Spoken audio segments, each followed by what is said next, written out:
Hello students, this is Atul sir through his YouTube channel presented before you all, bringing a new kind from parts of speech. The kind of parts of speech I can explain you that preposition. आपके सामने मैं आज parts of speech का एक बहुत ही important means most important kind from parts of speech लेकर के आया हूँ।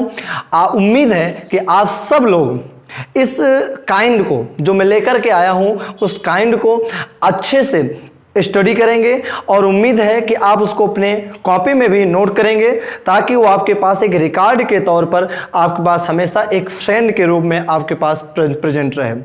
दोस्तों, पार्ट्स ऑफ स्पीच का जो एक पार्ट में लेकर के आया हूँ प्रीपोजिशन, ये प्रीपोजिशन बहुत ही इम्पोर्टेंट चैप्टर है, न केवल छोटी कक्षाओं के लिए जैसे 5th, 6th, 7th, 8th, 9th, 10th, 11th, 12th के लिए ही नहीं, बल्कि ये आने वाले कंपटीशन क्लासेस के लिए बहुत ही इम्पोर्टेंट है। दोस्तों, हम लोग जानते हैं कि पार्ट्स ऑफ स्पीच का जो प्रीपोजिशन पार्ट है, जो काइंड है, ये मोस्ट इंपॉर्टेंट है। क्योंकि हम अक्सर देखते हैं आईएएस सिविल सर्विसेज की परीक्षाओं में, यूपीएससी की परीक्षाओं में, पीसीएस के परीक्षाओं में और कई सारे ऐसे कंपटीशन के परीक्षाएं एग्जामिनेशंस होते हैं जिसमें इंग्लिश आती है। खासकर टेट के स्टूडेंट जो होते हैं वो इंग्लिश लेते हैं, सीटेट में जो स्टूडेंट्स इंग्लिश लेते हैं उनके लिए प्रीपोजिशन बहुत ही कमज़ोर, अपने आप को बहुत ही कमजोर पाते हैं। ठीक है ना। आइए हम लोग, आप स्टूडेंट्स अपने आप को वीक ना महसूस करें, है ना। आपको स्ट्रांगनेस, आपको मैं स्ट्रांग करना चाहता, I want to make you strong in preposition, because preposition एक ऐसा पार्ट है जिसको एक से एक विद्वान समझने में असमर्थ हो जाते हैं। लेकिन हमें उम्मीद है कि आप लोग मेरा सहयोग करते रहेंगे, आपको हम उन कठिनाइयों को, उन डिफिकल्टीज को इजी करने का प्रयास करेंगे। स्टूडेंट्स, ये कोई एकेडमिक क्लासेस के लिए क्लासेस नहीं है, बल्कि आप लोग इनको अपर क्लासेस के रूप नजरिए से देख सकते हैं। ठीक है। हम लोग आज बात करेंगे प्रीपोजिशन की। प्रीपोजिशन हमने आपको बताया केवल एकेडमिक क्लास के लिए इंपॉर्टेंट नहीं है, बल्कि ये आने वाले कंपटीशन क्लासेस के लिए मोस्ट इंपॉर्टेंट है। ठीक है। टेट के लिए, सीटेट के लिए, यूपीएससी के लिए, सीजीएल के लिए, जिसमें इंग्लिश से संबंधित क्वेश्चंस रखे जाते हैं, उन कंपटीशन क्लासेस के, उन कंपटीशन एग्जामिनेशंस के लिए प्रीपोजिशन मोस्ट इंपॉर्टेंट है। ठीक है। आइए हम लोग समझते हैं प्रीपोजिशन क्या है। प्रीपोजिशन क्या, जैसे हमने आपको एडवर्ब पढ़ाया था, एडवर्ब वर्ब आपने पढ़ा, वर्ब में एड लगा दिया, एडवर्ब यानी कि जो वर्ब एडजेक्टिव या स्वयं की विशेषता बताए, है ना, वहां पर हमने आपको बहुत सारी चीजें बताई। आज प्रीपोजिशन का जो चैप्टर लेकर के आया हूं, इसमें आपको केवल मैं 20 मिनट दूंगा और 20 मिनट में आपको बहुत सारी चीजें इसके बारे में हम बताएंगे। ठीक है स्टूडेंट्स, अभी हम इनके यूजेज को नहीं बताएंगे, लेकिन इसके बारे में आपको हम बताएंगे। प्रीपोजिशन के जो यूजेज हैं, जब हम टेट और सीटेट की क्लास लेकर के आएंगे, है ना, वहां पर हम आपको क्लियर करके एक एक प्रीपोजिशन के यूजेज आपको बताएंगे कि कौन सा प्रीपोजिशन मोस्ट इंपॉर्टेंट है, कौन सा प्रीपोजिशन आने वाली एग्जामिनेशन के लिए हमारे लिए बेनिफिटेबल है। हम इन चीजों को लेकर के एक नए वीडियो के माध्यम से आप लोगों के सामने प्रेजेंट होंगे। ठीक है। आज हम प्रीपोजिशन के बारे में कम समय में बहुत ज्यादा ज्ञान प्राप्त करने का प्रयास करेंगे। ठीक है। We shall try to learn a lot of knowledge in short time. Okay, आइए प्रीपोजिशन क्या है। देखिए स्टूडेंट्स, आप लोग भली बात समझ रहे होंगे प्रीपोजिशन क्या है, इसमें कोई नई बात आपको हमें नहीं बतानी है। प्री और पोजिशन, देखिए हम आपको यहां पर बता रहे हैं pre plus position, pre plus position. Okay, देखिए जो प्रीपोजिशन चैप्टर है, जो पार्ट है का पार्ट्स ऑफ स्पीच का जो काइंड है, उसमें आपको मैंने प्रीपोजिशन बताया। अब आपका यहां पर एक प्रकार से देखा संधि विच्छेद कर दे रहे हैं। ठीक है। प्री और पोजिशन, यानी कि प्री और पोजिशन के बीच में क्या प्लस का साइन है, चिन्ह है, यानी कि प्री का मतलब क्या था, जैसे हम लोग कोई आईएएस यूपीएससी के पेपर्स देते हैं तो उसमें प्री होता है, फिर मेन होता है, फिर इंटरव्यू होता है। ठीक है। वैसे यहां पर क्या है, प्री का मतलब होता है पहले, अर्थात पूर्व। क्या होता है, प्री का अर्थ क्या होता है, पहले या पूर्व। और पोजीशन का अर्थ क्या होता है, स्थिति। देखिए प्री का मतलब क्या होता है, पहले, पहले, समझ रहे हैं ना आप लोग। देखिए, और पहले प्लस स्थिति, स्थिति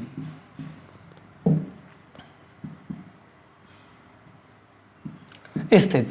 ओके, अब देखिए, अब हम जब इनको समझ लेते हैं, है ना, पहले देखिए प्री और पोजीशन, तो प्री का मतलब पहले, प्री का मतलब पहले, और पोजीशन का मतलब स्थिति, दशा, स्थान।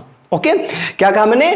प्री का मतलब पहले या पूर्व, और पोजीशन का मतलब स्थिति। इससे साफ जाहिर होता है कि प्रीपोजिशन जो वर्ड है, इससे साफ जाहिर होता है कि जो प्रीपोजिशन वर्ड है ये किसी नाउन या प्रोनाउन, प्रीपोजिशन वर्ड जो है ये किसी नाउन या प्रोनाउन के पहले प्रयुक्त होता है, यूज होता है, और उस नाउन या प्रोनाउन का जो संबंध है, मीन्स रिलेशन, वो रिलेशन मतलब उस नाउन या प्रोनाउन का जो रिलेशन मीन्स संबंध है, वो संबंध वाक्य के मीन्स सेंटेंस के अन्य शब्दों से प्रकट करता है। दोस्तों आप लोग समझ गए क्या कहा मैंने?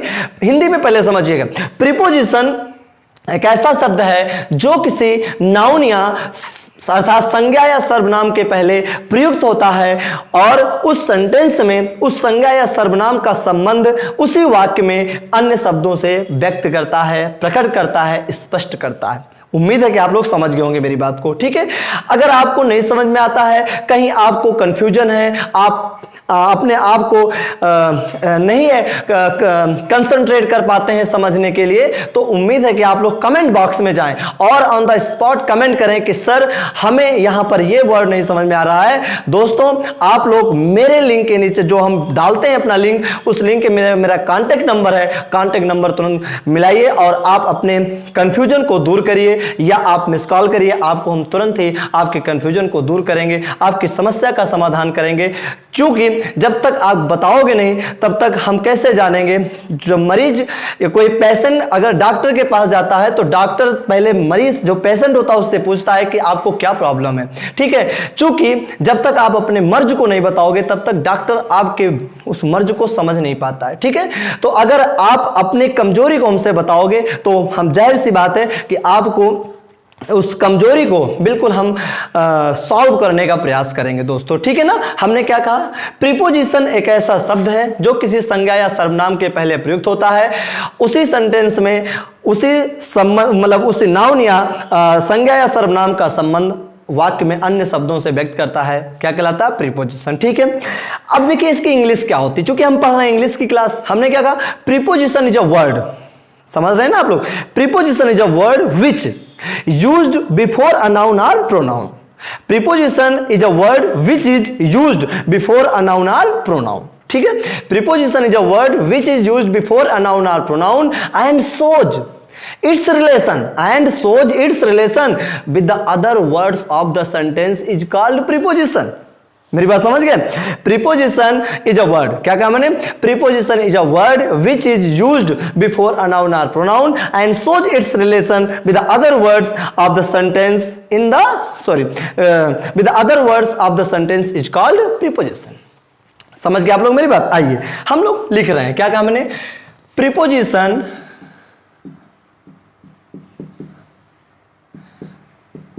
Preposition. Preposition is a word which is used before a noun or pronoun and shows its relation with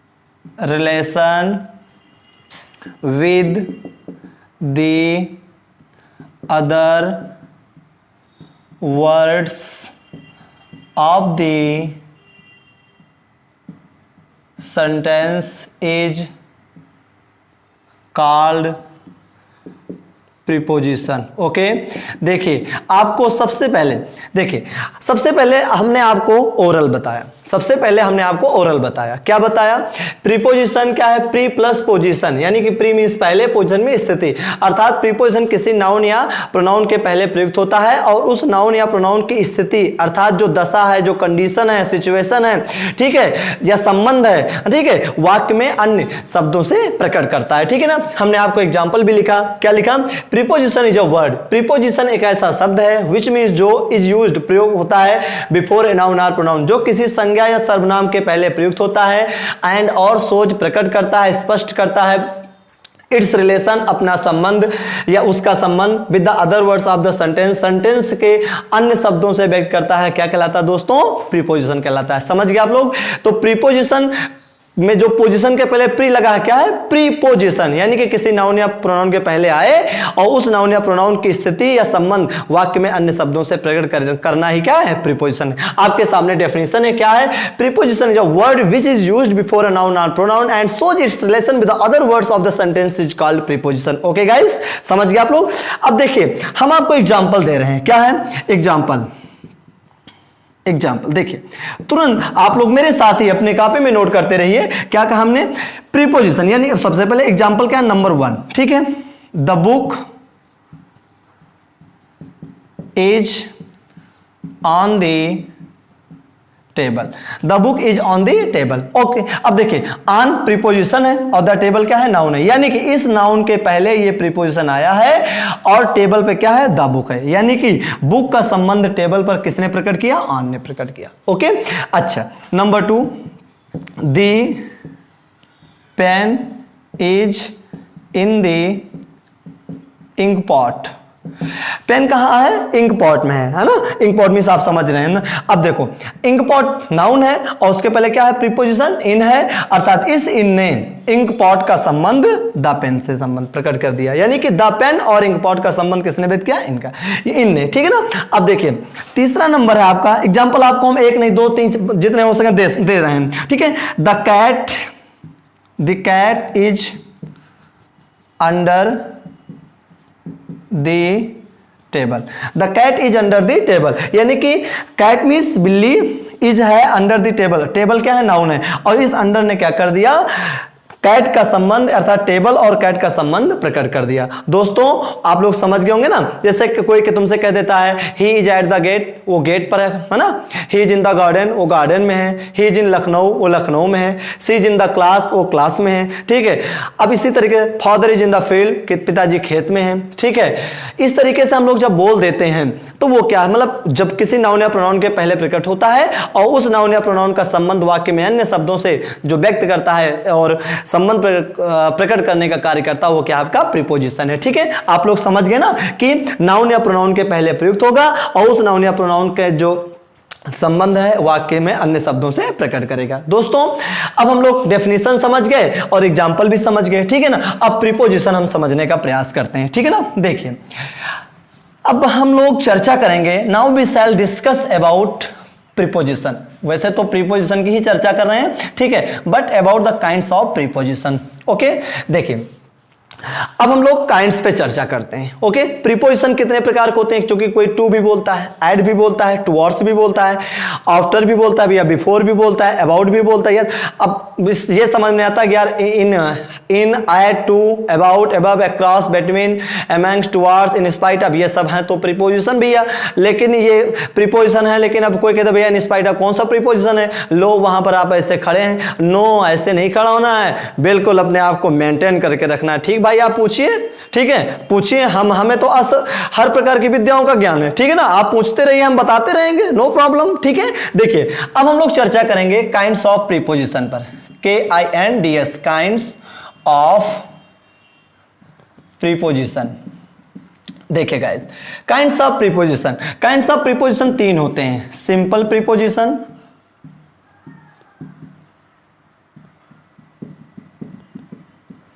number 2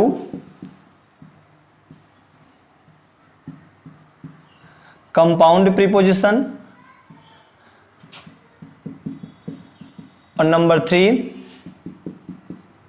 phrase preposition.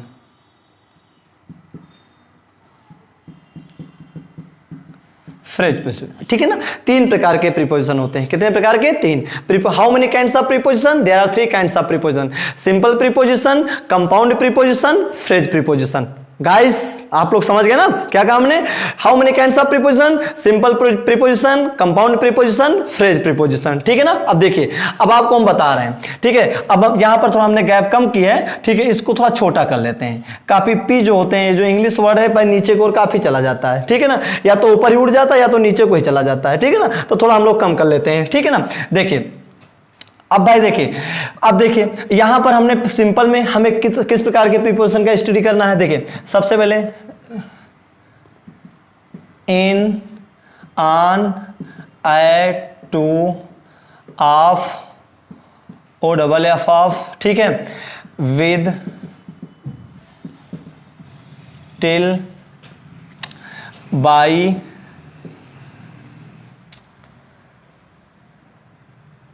From, into, etc।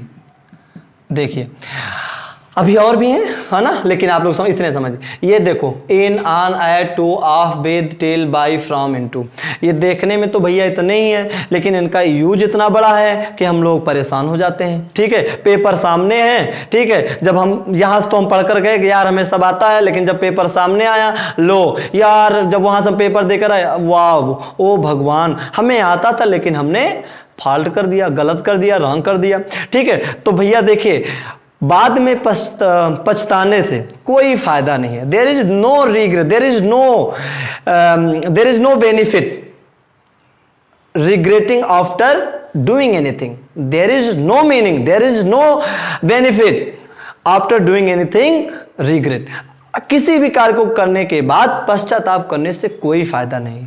ठीक है ना, इंग्लिश में कहते हैं it is no use of crying over spilled milk, है ना, कि अब पछताए होत का जब चिड़िया चुग गए खेत। ठीक है ना, कोई फायदा नहीं है, पहले समझ लीजिएगा। ये इनका जो प्रयोग है बहुत लेंदी है, हम बताएंगे आपको, हमने बताया ना, जब इनके यूजेज लाएंगे, जब टेट की क्लास हम शुरू करेंगे अपने यूट्यूब चैनल के माध्यम से, तो वहां पर हम एक एक यूजेज बताएंगे, तो वो हर क्लास के बच्चों के लिए बेनिफिटेबल होगा। ठीक है ना, ये देखो ये सब क्या है, सिंपल है। ठीक है, अब कंपाउंड में कितने आते हैं, देखिए हम फिर यहां पर आपको एक ब्रैकेट दे रहे हैं।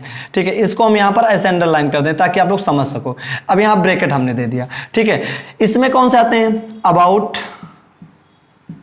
एबव, ABOB, अक्रॉस, चलिए यहां लिख देते हैं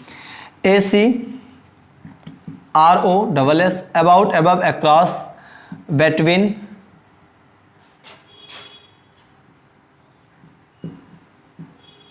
among, amongst, within, without, before, until, etc। These are compound preposition। About, अब जानते हो, रेलगाड़ी आने ही वाली है, the train is about to come, पिताजी लखनऊ से घर आने ही वाले हैं, the father is about to come to home from Lucknow. Okay, sir पढ़ाने ही वाले हैं, the teacher is about to teach. Okay, मतलब हो वाला है, वाली है, वाले हैं के लिए हम अबाउट का प्रयोग करते हैं। एबव, एबव मींस ऊपर, अक्रॉस के आसपास, नदी के आर पार, बिटवीन के बीच, है ना, जैसे Mohan is sitting between Ram and Shyam, है ना, और बिटवीन का प्रयोग दो लोगों के लिए भी होता है। एमंग, एमंग का प्रयोग दो से अधिक के लिए होता है। ठीक है ना, एमंगस्ट सबसे ज्यादा के लिए। विदिन, जैसे कोई कार्य हम एक सप्ताह में कोई कार्य करेंगे, I shall complete my work in a week, यानी कि जो आपको समय दिया जाए और समय तक कार्य किया जाए, वहां पर हम इनका प्रयोग करते हैं। और जब कोई कार्य हम कहते हैं भाई हम एक सप्ताह के अंदर ही कार्य कर लेंगे, यानी कि आप एक सप्ताह 7 दिन का होता है, आप 2 दिन में ही काम कर लो, तो I shall complete my work within a week, यानी कि हम एक सप्ताह के जब दिए गए समय तक कार्य हो तो इनका प्रयोग होता है, और दिए गए समय के पहले कार्य हो तो विद इन का प्रयोग करते हैं। ठीक है ना, वैसे अब क्या होगा, विदाउट के बिना, ठीक है ना, बिफोर के पहले, अनटिल तक नहीं। ठीक है ना, देखो यहाँ टिल हमने बोला था, यहाँ अनटिल, तो ये अनटिल जो है टिल का ही नेगेटिव वर्ड है। आप लोग समझ गए, तो ये जो ऊपर लिखे हुए हैं सिंपल प्रीपोजिशन है, और जो नीचे लिखे हुए ये क्या है, कंपाउंड प्रीपोजिशन है। अब हम लोग चर्चा करते हैं फ्रेज प्रीपोजिशन की। ठीक है ना, आप लोग इनको नोट कर लीजिएगा, उसके बाद हम आगे लिखते हैं। ठीक है ना, ये सिंपल है, और ये क्या है, कंपाउंड में about, above, across, between, among, amongst, within, without, before, until, etc. Okay, अब देखिए, अब हम जो फ्रेज प्रीपोजिशन के सामने लिखा हुआ है, जो फ्रेज प्रीपोजिशन, अब उसके सामने हमने रफ कर दिया, अब इनके सामने हम ये लिखेंगे। अब देखिए, according to, ACCORDING, according to, ठीक है, in place of, in lieu of, LIE, lieu of,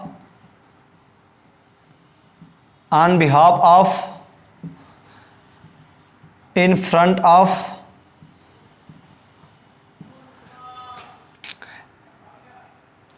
on account of,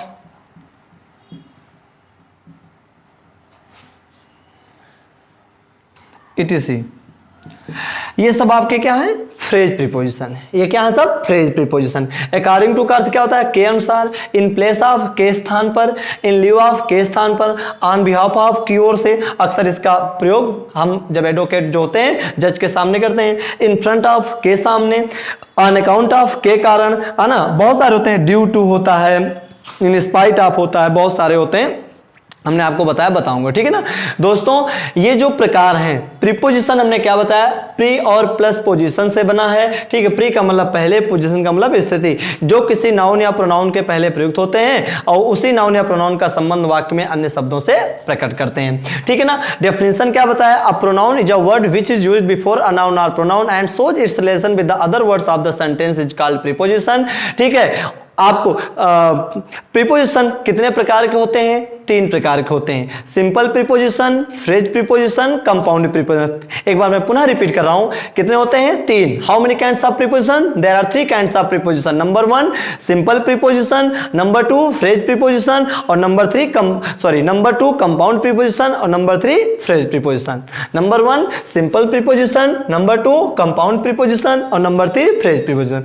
अभी ये जो चैप्टर है इसके जो यूजेज हैं हमने बताया मोस्ट इंपॉर्टेंट है, ठीक। अक्सर हम हाई स्कूल 12th के क्लासेस में देखते हैं, जब बोर्ड परीक्षाएं आती हैं वहां पर वॉइस में सेंटेंस दिया जाता है और वहां पर अक्सर जैसे आई नो यू, अक्सर दे दिया जाता है सेंटेंस आई नो यू। अब मैं आपको जानता हूं, आपको पैसिव बनाता है तो लड़के अक्सर क्या करते हैं, you are known by me. Know के साथ हमें बाई नहीं आता बल्कि टू आता है, you are known to me होता है ना। तो वहां पर हमें यह समझना होता है कि हम जब एक एक चीज स्टेप बाय स्टेप स्लोली हर चीज को समझ लेते हैं तो हमारे लिए कोई भी डिफिकल्ट चैप्टर हमारे लिए इजी हो जाता है, ठीक है ना। कोई भी चैप्टर अपने आप में इजी नहीं है, इजी किया जाता है, ठीक है। तो आप लोग, हम I hope that you all students यहां तक आप लोग अच्छे से समझेंगे, ठीक है। आज हमने आपको केवल प्रीपोजिशन की डेफिनेशन, प्रीपोजिशन के काइंड्स, ठीक है। अभी प्रीपोजिशन का हम एक नया चैप्टर लेकर के आएंगे जिसमें आपको हम डेफिनेशन नहीं बताएंगे, इसके काइंड्स नहीं बताएंगे, जहां पर हम केवल एट का प्रयोग बताएंगे, इन का प्रयोग बताएंगे, ऑफ का प्रयोग बताएंगे, बाई का यूज बताएंगे, इन OFF ऑफ का प्रयोग बताएंगे, बाई का प्रयोग क्या है, फ्रॉम का प्रयोग क्या है, इनटू का प्रयोग क्या है, विद का प्रयोग क्या है, अबव का प्रयोग क्या है, अबाउट का प्रयोग क्या है, क्रॉस का प्रयोग क्या है, ठीक है। अमंग का प्रयोग क्या है, इन स्पाइट ऑफ का प्रयोग क्या है, इन ऑन बिहाफ ऑफ का प्रयोग क्या है, ठीक है। क्योंकि प्रीपोजिशन पढ़ाने के लिए हम 3 वीडियो आपको प्रोवाइड कराएंगे, है ना। एक दिन के वीडियो में आप पूरे प्रीपोजिशन को नहीं पढ़ सकते हो, क्योंकि एक दिन के वीडियो में लगभग 2 घंटे लगेंगे और 2 घंटे आप लोग देख नहीं सकते हैं, ठीक है ना।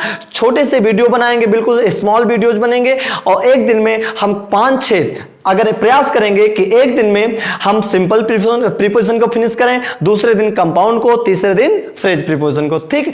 ताकि मतलब सो दैट आप लोग अच्छे से उसको अपने माइंड में अडॉप्ट कर सकें और अपनी कॉपी में नोट कर सकें और अपने यहाँ छोटे, आपके छोटे भाई बहन, अपने यहाँ फैमिली में जो फैमिली मेंबर हैं पढ़ने वाले या आपके रिलेशन में जो हैं, आप ज़्यादा से ज़्यादा मेरे वीडियो को शेयर करें, लगातार देखते रहें, ठीक है। अब नेक्स्ट वीडियो आपको हम कॉन्जंक्शन और इंटरजेक्शन का लेकर के आएंगे।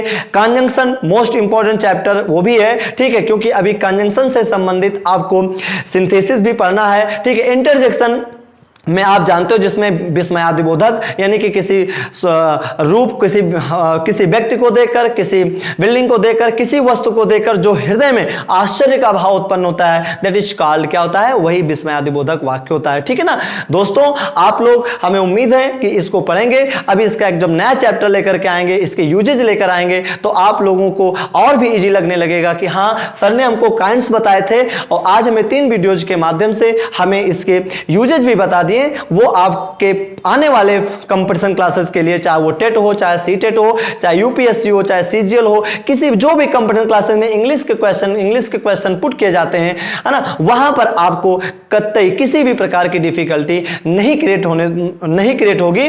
और मैं प्रयास करूंगा कि हर प्रकार के नॉलेज को, हर प्रकार के यूजेज को आपके सामने अपने वीडियोज के माध्यम से प्रेजेंट कर सकूं, है ना। आप लोग कमेंट बॉक्स में जाकर के जो भी त्रुटियां, जो फॉल्ट हैं आप लोग कमेंट करके बताएं, लाइक करें, शेयर करें, सब्सक्राइब करें और देखते रहिए अतुल सर का वीडियो। थैंक यू, धन्यवाद।